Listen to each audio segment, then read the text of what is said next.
दोस्तों, दुनिया को कहा जा रहा है कि सीज फायर अभी भी जिंदा है, लेकिन सवाल यह है कि अगर सीज फायर जिंदा है तो फिर हर रात आग क्यों दिख रही है?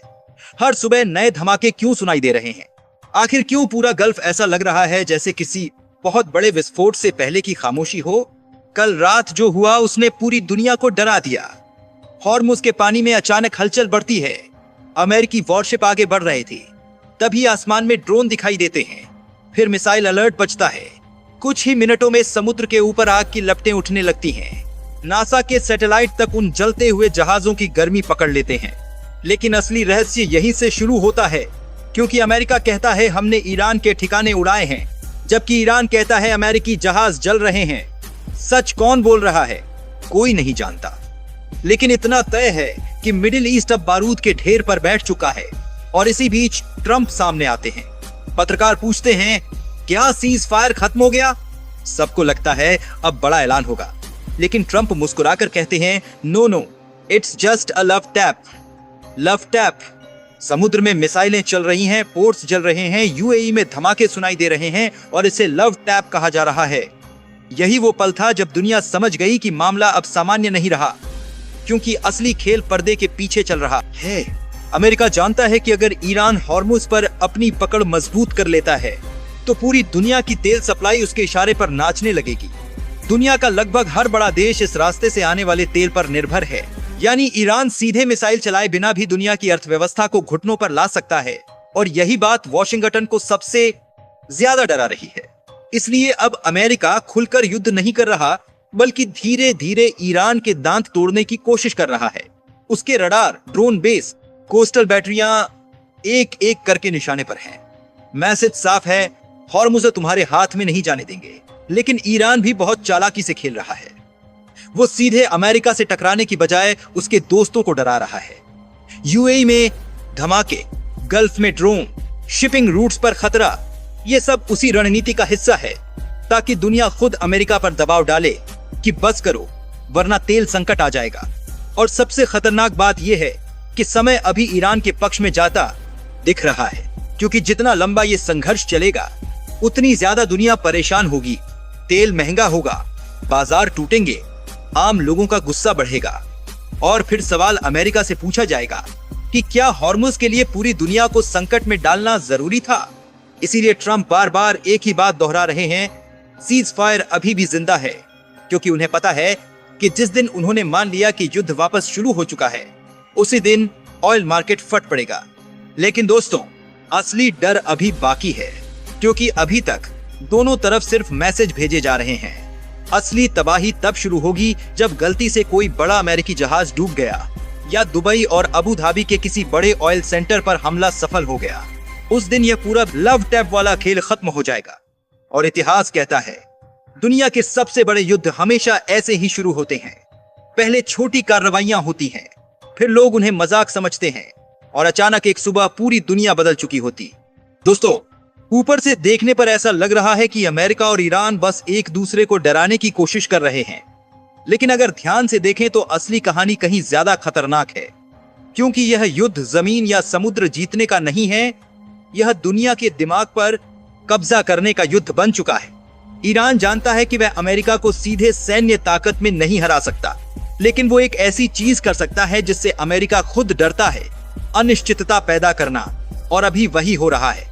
हर रात कोई नया हमला, हर सुबह नई अफवाह, कोई नहीं जानता अगला धमाका कहां होगा। यही ईरान की सबसे बड़ी ताकत है। जब दुश्मन को यह समझ ही ना आए कि असली हमला कब और कहां होगा, तब उसका सबसे आधुनिक हथियार भी बेकार होने लगता है। अब जरा अमेरिका की चाल समझिए। अमेरिका जानबूझकर पूरी ताकत नहीं लगा रहा, क्योंकि उसे डर है कि अगर उसने ईरान पर पूरी ताकत से हमला कर दिया तो ईरान हारने से पहले पूरा गल्फ जला सकता है। इसीलिए अमेरिका अभी कंट्रोल्ड टेंशन बना रहा है, यानी इतना दबाव डालो कि ईरान थका रहे, लेकिन इतना भी नहीं कि वो बेकाबू होकर हॉर्मुज बंद कर दे। लेकिन यहाँ एक बहुत बड़ा ट्विस्ट आने वाला है। संभव है आने वाले दिनों में सीधे युद्ध से ज्यादा फेक वॉर शुरू हो जाए। मतलब साइबर हमले, जहाजों का अचानक गायब होना, जीपीएस जाम होना, ऑयल टैंकर रास्ता बदलना, इंटरनेट ब्लैकआउट, बैंकिंग सिस्टम पर हमले, और दुनिया समझ भी नहीं पाएगी कि हमला किसने किया। क्योंकि अब युद्ध सिर्फ मिसाइलों से नहीं लड़ा जाता, असली आधुनिक युद्ध वो होता है जहां दुश्मन की अर्थव्यवस्था और दिमाग दोनों को धीरे धीरे तोड़ा जाए। और मुझे लगता है सबसे ज्यादा खतरे में अभी यूएई और सऊदी जैसे देश हैं, क्योंकि ये देश सीधे युद्ध नहीं चाहते, लेकिन युद्ध इनके दरवाजे तक पहुंच चुका है। दुबई और अबू धाबी जैसे शहर दुनिया को हमेशा सुरक्षित और चमकदार दिखाए गए, लेकिन अगर वहां बार बार धमाकों की आवाजें आने लगी तो सबसे पहले विदेशी पैसा भागेगा, और गल्फ की पूरी ताकत ही विदेशी निवेश और भरोसे पर टिकी हुई है। ईरान शायद यही नस दबाने की कोशिश कर रहा है। अब एक और दिलचस्प चीज देखिए, रूस और चीन अभी चुप दिखाई दे रहे हैं, लेकिन उनकी चुप्पी ही सबसे बड़ा संकेत है, क्योंकि दोनों चाहते हैं कि अमेरिका लंबे समय तक इस क्षेत्र में उलझा रहे।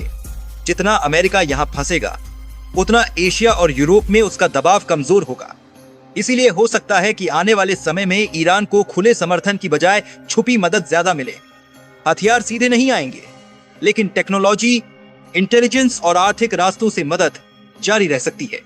लेकिन दोस्तों, सबसे डरावनी बात अभी आगे है।